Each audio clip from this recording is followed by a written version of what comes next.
Mitv. I am Jumoke Michaels. The Supreme Court on Thursday upheld the victory of President Bola Tinubu in the February 25, 2023 presidential election. The Apex Court, in its ruling, dismissed the appeals by the presidential candidate of the People's Democratic Party, PDP, Atiku Abubakar, and his Labour Party LP counterpart, Peter Obi. A 7-judge panel ruled as without merit the opposition appeals over claims of fraud, electoral law violations, and Tinubu's ineligibility to run for president.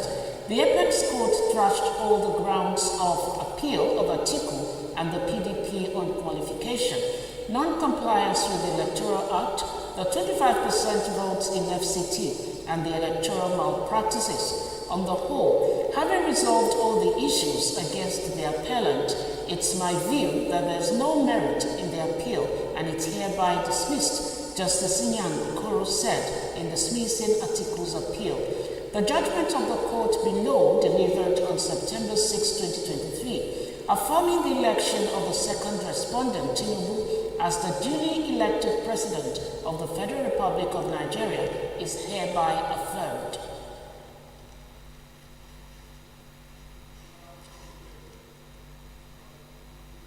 It has to be noted, as I stated earlier in this ruling, and for which there are several judicial decisions in this country, that the 180 days imposed on election tribunals and courts that upheld his victory, saying it has further strengthened this commitment to continue to serve all Nigerians, irrespective of political persuasions, tribes, and faiths, with honor and total respect for diverse opinions. The president, who stated this on Thursday at the presidential villa in Abuja, said the renewed hope agenda for a greater and prosperous Nigeria has further gained momentum, assuring that he will continue to work to build a country that meets the collective yearnings and aspirations of its people.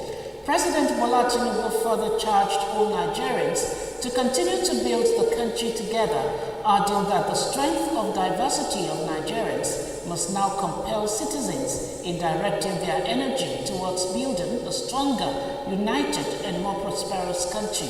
The president also expressed hope that the spirit of patriotism will be elevated into supporting the present administration to improve the living conditions of Nigerians. President Tinubu also expressed the willingness to welcome the contributions of all Nigerians in order to foster and strengthen collective progress. And prosperous Nigeria, and that's my belief. Now that your mandate is short, sir, and Nigerians are now waiting to see what comes from this administration. So how are you rewarding Nigerians with the mandate given to you, Your Excellency? I've started from day one to work hard, regardless of, the court cases, okay? And just strengthen my resolve to do more.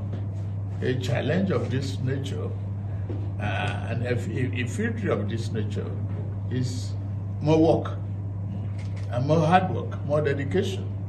And just appeal to the sense of patriotism of Nigeria to have a change of mindset. Let us be positive about our country, be ready to contribute in all ways possible.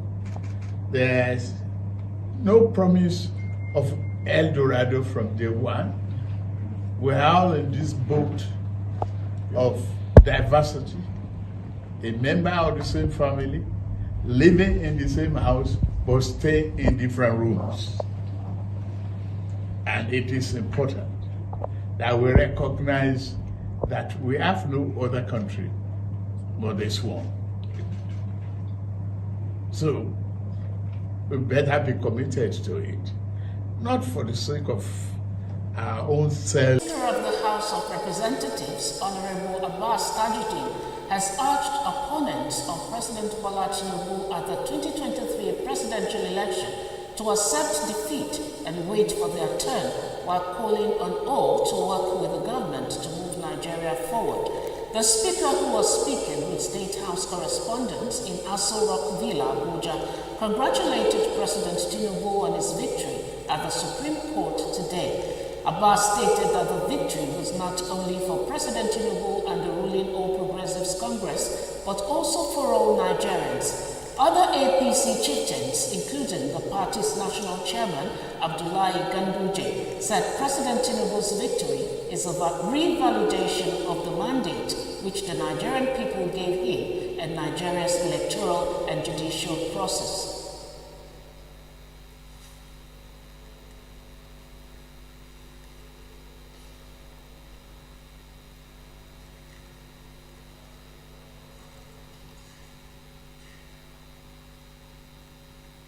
Only for APC, is a success even for other political parties and a success for Nigerians.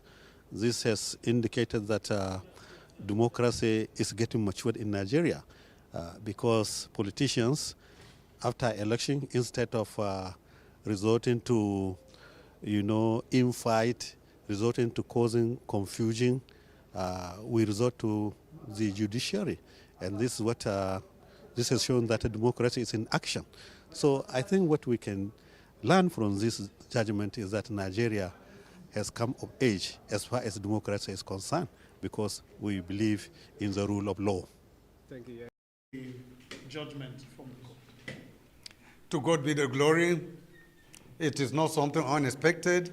It's something that we have been waiting. We know ultimately what we heard today is what is going to be said. But the fact that it has come at these early hours, we have nothing to say but to say thank God to Nigeria, thank God to all the good people of Nigeria who prayed for this particular day, for this historic victory. I think this time around, after this pronouncement, we have no... First and foremost is to thank the Almighty God for giving us such a peaceful end to this entire exercise. Democracy is a full exercise.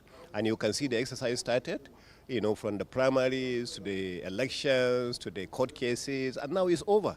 So I think it's now time for everyone to get together so that we can rebuild our country, rebuild the economy, support Mr. President, and I'm sure Mr. President will be more than happy to call on all those, even those who have taken him to court, to call on them to come and give their contributions, because as far as this country is concerned, we need everybody in order to move on. And I think that's the right direction to go. So I congratulate Mr. President.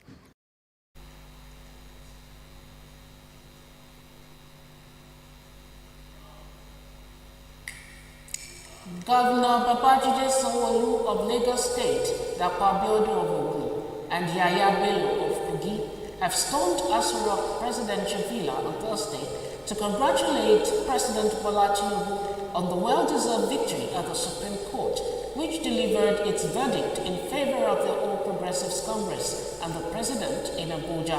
The governor said that APC members across Nigeria and President Bola Tinubu worked very hard for the victory enjoyed at the February 25th presidential election, noting that the Supreme Court's decision, which was in favor of the president, is comforting and also an affirmation of the will of over 8 million Nigerians who filed out to cast their ballots for the APC and President Bola Tinubu as their choice, while also congratulating the Independent National Electoral Commission for a job well done. The governors called on the opposition to support the government's renewed hope agenda to further contribute to the success of Nigeria.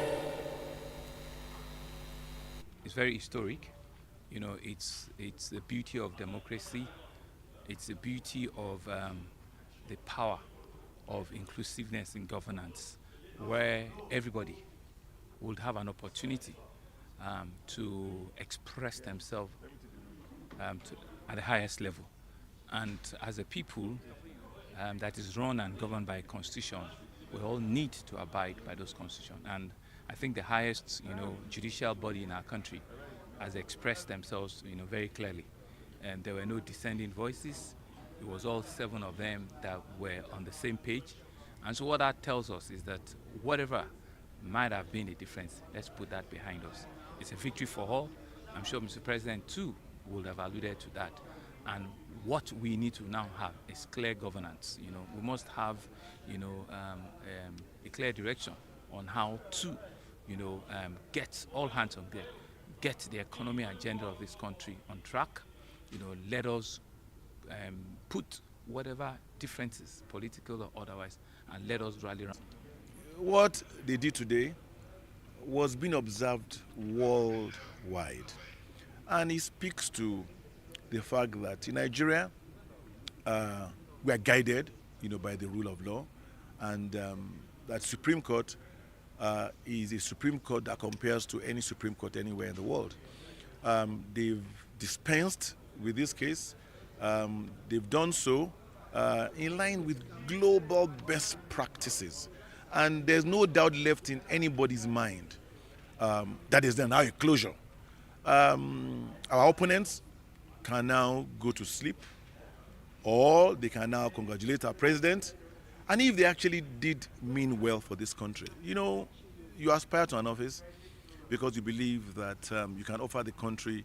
This particular decision of today of the erudite jurists have further enriched our jurisprudence. And as well, it is clear, crystal clear to all Nigerians that our president won this election free, fair. And I congratulate INEC as well for a job well done. It couldn't have been better than this at this time, even though there are areas of improvement. But I congratulate them for taking their time painstakingly to do a good job that has been affirmed today by the highest court in land. I congratulate all of us. And like I admonished earlier, that opposition should just sheath their sword, support the government of the day. If Mr. President succeed, it is Nigerians that succeed. And we are praying and working hard that Mr. President should succeed, because when your leader succeeds, it touches on all the followers. So we are praying that Mr. President is going to succeed, is going to deliver dividend of democracy to Nigerians, and Nigeria is on the path of the renewed hope that it promised. The Labour Party claimed the legislative and judicial arms of government have been hijacked by the ruling All Progressives Congress, APC. At a press briefing hours after the Apex Court dismissed the appeals by the presidential candidate of the People's Democratic Party, Atiku Abubakar, and his LP counterpart, Peter Obi, Labour Party's chairman, Julius Abure, said the party was disappointed but have decided to charge on and remain optimistic for what the future holds for the nation. A 7-judge panel led by Justice John Inyang Okoro ruled the opposition appeals over claims of fraud, electoral law violations, and Tinubu's ineligibility to run for president lack merit. According to Abure, what happened from the day of the 2023 presidential election to now showed that the nation was sliding towards dictatorship. The Labour Party chairman also alleged that some leaders of the party, including himself and Obi, have been marked by the government for vilification in order to suppress the party and its goal for a new Nigeria. He called on the international community to rise to the occasion to defend democracy in Nigeria. He also urged Nigerians not to lose hope in the country, adding that we are hopeful that we will get to our destination someday, because where there's a will, certainly there will be a way. A new Nigeria is still possible.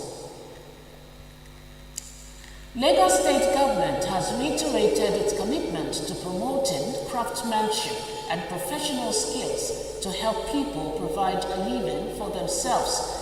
Governor Babajide Sanwo-Olu, represented by the Commissioner for Wealth Creation and Employment, Akiyemi Bankole Ajipotafe, reiterated this at the graduation ceremony and presentation of work tools to 200 trainees of the Master Craftsman Initiative in Lagos. Our correspondent now reports.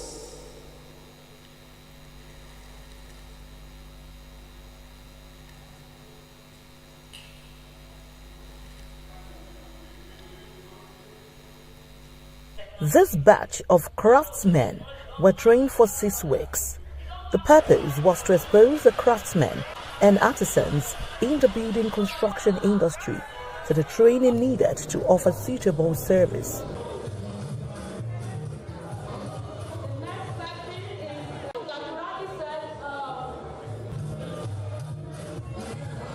Bankole Adibota first said the initiative became imperative in view of the embarrassing situation Nigeria's construction industry found itself.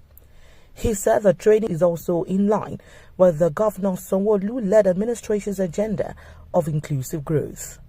He added that the project is intended to enhance employability, improve productivity, and stem the influx of foreign artisans as well as craftsmen into the country. It's evidence of our commitment to youth empowerment and the growth of the informal sector. We will create an additional center towards engaging more artisans in the subsequent phases of this program. The objective is to further create the over 15,000 skill gaps in the build sector and ultimately stimulate the provision of sustainable, decent, and affordable housing projects for the states. The Commissioner for Housing, Maruf Fatai, employed the graduates to make use of the skills learned and the training towards a positive course. He added that the graduates will be introduced to the Lagos State developers in order for them to utilize their skills. Make good use of this opportunity and present yourself as a worthy ambassador of the state government, having passed through this technical and practical session. Our expectation for you is the application and transfer of set skills gathered in the course of the training at your respective places of work and deliver the best of services to your clients, thereby enhancing the effort of the state government and the expansion of the program. This was designed to increase the skill of the local artisans within the country, especially within the Lagos State, to be able to increase their skill and perform better when it comes to the construction, especially the housing sector. The building blocks of progress, and I have every confidence that you will go on to make significant contributions to our state's growth and development. The Commissioner for Youth and Social Development, Mobolaji Ogunlende, employed private organizations to partner with the government to help the youth in acquiring a skill. And also use this opportunity to call out to other private organizations. The government cannot do it alone. So we're continuously looking for partnerships with private organizations to see how we can collaborate so that we can reach out to a bigger spectrum of youths in Lagos State. The graduates were trained in masonry, carpentry, plumbing, electricity installation, among others. Wife of Ekiti Governor Dr. Olayemi Oyebanji has officially unveiled her pet project tagged Widows and Orphans Hope Project, WAOH. Correspondent Abidemi Sikiru was there and filed in the report. In continuation of the celebration of Governor Biodun Abayomi's 1 year in office, wife of the governor, Dr. Olayemi Oyebanji, has unveiled her pet project. Unveiling the pet project tagged Widows and Orphans Hope Project. Wow! Governor Biodun Abayomi Oyebanji urged privileged Nigerians to imbibe the culture of adopting widows and orphans for economic and educational empowerment to give them succor and make them fulfilled in life. Whatever my wife is doing is to complement all those achievements of Her Excellency Mitv. So this is an addition to the bouquet of everything you have put in place. This does not mean that we will not do GBV, we will not do issues that has to do with affirmative action, but she just adding this to it. So when we run with those laudable programs, this is going to be an addition. And as we get the inspiration, she will continue to add to it. And that is what continuity will do to any society. To assure the beneficiary that it's not going to be a one-off intervention. This will go on in the life of this administration. In her speech, wife of the governor stated that the project will focus on widows and orphans in the state. Looking ahead, subject to the availability of funds, our primary aim is to provide aid to a significant portion of the 30,000 or more individuals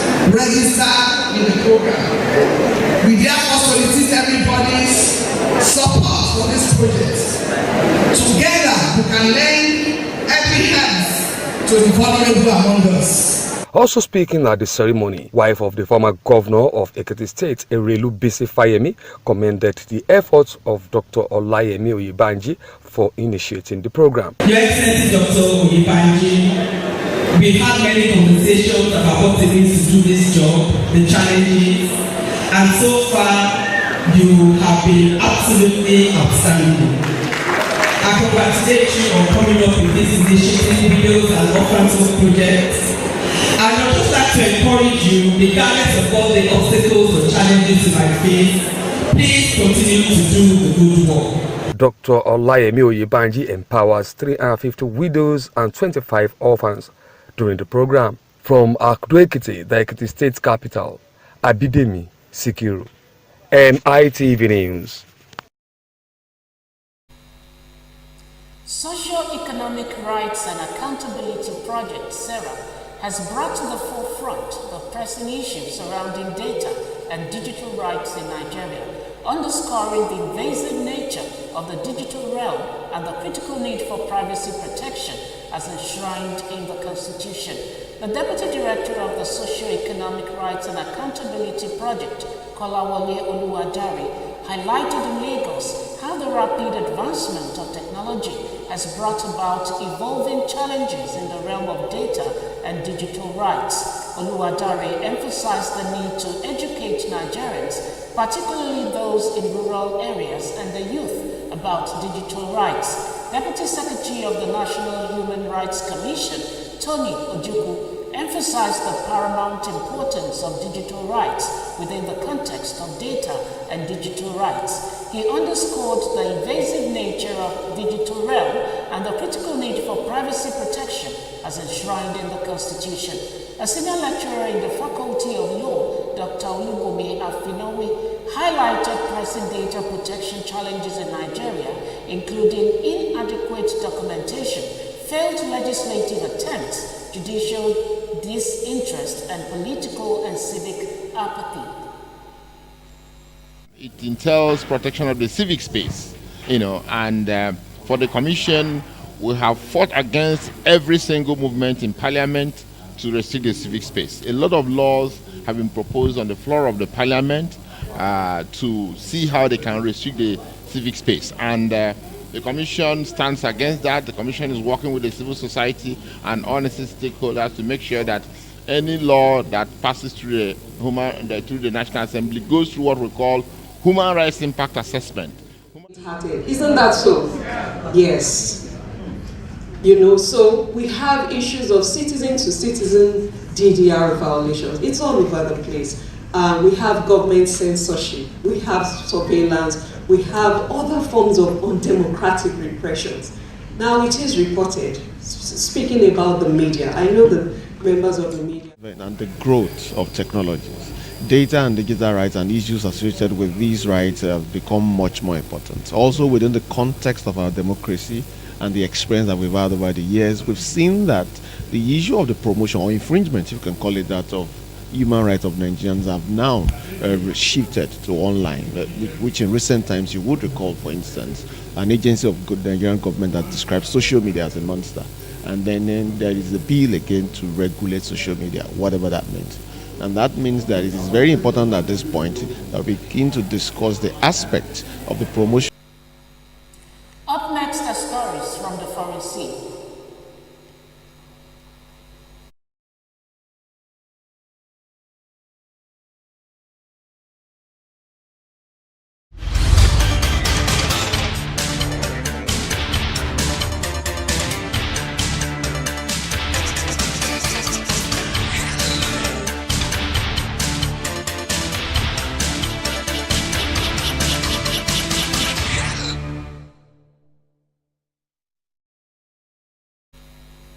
Welcome back.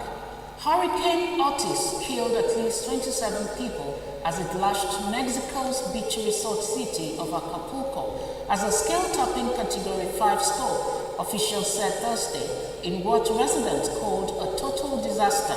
The storm crashed into Acapulco with furious winds of 165 miles per hour, largely cutting off communications and road links with the region. President Andres Manuel Lopez Obrador arrived at the scene late Wednesday after his convoy found roads blocked by landslides and other debris, forcing top officials to abandon their vehicles and walk the final miles. The closures meant some residents locked for hours through mud and debris in an attempt to find food and shelter.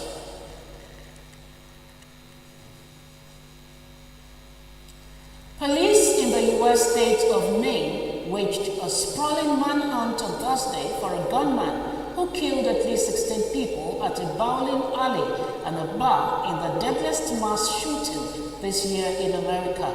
Dozens more people were reported wounded in the rampage in the small town of Lewiston, and in the absence of a formal death toll, local officials estimated the number of fatalities at between 16 and 22. Lewiston was in lockdown Thursday morning, with schools closed and residents ordered to stay indoors. Police said a man named Robert Card, seen in surveillance footage, pointing a semi-automatic rifle with an extended clip as he walked into the bowling alley in Lewiston, should be considered armed and dangerous.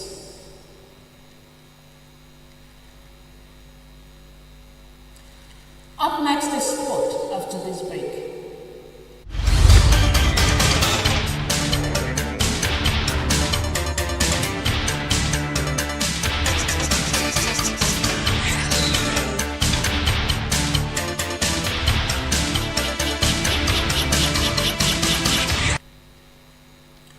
Swiss prosecutors announced Thursday they have dropped their 3-year criminal proceedings against FIFA President Gianni Infantino over suspected collusion with officials concerning the corruption scandal that engulfed World Football's governing body.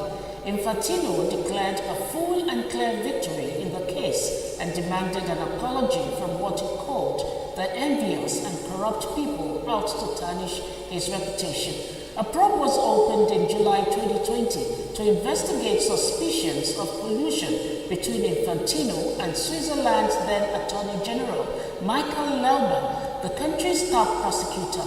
Lauber was in charge of Switzerland's probe into the towering corruption scandal that exploded at the heart of Zurich-based FIFA in 2015, but he was forced to recuse himself from the investigation in June 2019, following media revelations that he had held several undeclared meetings with Infantino during the probe. Newcastle United's Italian international midfielder Sandro Tonali has been banned for 10 months for betting, the Italian Football Federation said on Thursday. The 23-year-old was found to have gambled on matches involving his former club AC Milan before he joined Saudi-owned Newcastle in July in a £56 million move that made him the most expensive Italian player in history. The ban means Tonali will miss the rest of the Premier League season and next summer's European Championship if holders Italy qualify. He is the second Italian player to be banned from football in a betting scandal which came to light during the recent international break. Juventus' Niccolò Fiagoli was suspended for 7 months by the FIGC's disciplinary tribunal earlier this month and agreed to therapy of at least 6 months to treat his gambling issues. And that's the news on MITV. Thanks for watching. I am Jumoke Michaels. Good night.